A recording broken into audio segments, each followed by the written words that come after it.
আসসালামু আলাইকুম। হাতিয়া টিভি সংবাদে স্বাগত জানাচ্ছি আমি ইসমাইল হোসেন। জানিয়ে দেব এই মুহূর্তে আমাদের হাতে থাকা গুরুত্বপূর্ণ আপডেট। জাতীয় ঐক্যের লক্ষ্যে সংলাপে ডক্টর মোহাম্মদ ইউনূস। অন্তর্বর্তী সরকারের প্রধান উপদেষ্টা ডক্টর মোহাম্মদ ইউনূস জাতীয় ঐক্যের ডাক দিতে ছাত্রনেতা, রাজনৈতিক নেতা ও ধর্মীয় নেতাদের সঙ্গে সংলাপের আয়োজন করছেন। আজ ছাত্র নেতাদের সঙ্গে, আগামীকাল রাজনৈতিক দলগুলোর নেতাদের সঙ্গে, পরের দিন ধর্মীয় নেতাদের সঙ্গে আলোচনার পরিকল্পনা রয়েছে। এই উদ্যোগের কথা তার প্রেস সচিব শফিকুল আলম আজ জানিয়েছেন। আগারতলার হামলার পর কনসুলার সেবা বন্ধ। আগরতলায় বাংলাদেশের সহকারী হাইকমিশনে হামলায় প্রেক্ষিতে কনসুলার সেবা সাময়িকভাবে বন্ধ করা হয়েছে। হামলায় জাতীয় পতাকা অপমান ও ভাঙচুরের ঘটনায় ভারতীয় হাইকমিশনকে তলব করার প্রতিবাদ জানানো হয়েছে। ভারত 7 জনকে আটক ও 4 পুলিশ কর্মকর্তার বিরুদ্ধে ব্যবস্থা নিয়েছে। নিরাপত্তার জন্য ভারতের সব বাংলাদেশ মিশনে অতিরিক্ত ব্যবস্থা নেওয়ার অনুরোধ জানানো হয়েছে।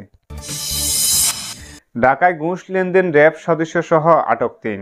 লালবাগে এতিমখানায় তত্ত্বাবধায়ক হত্যার মামলার নাম কাটানোর কথা বলে 10 লাখ টাকা ঘুষ আদায়ের অভিযোগে র্যাব 10-এর ল্যান্স কর্পোরেশন সহ 3 জনকে সেনাবাহিনী আটক করেছে। তদন্ত চলছে। এই ছিল হাতিয়া টিভির বিশেষ প্রতিবেদন। পরবর্তী প্রতিবেদন পেতে হাতিয়া টিভির সঙ্গে থাকুন। ধন্যবাদ সবাইকে।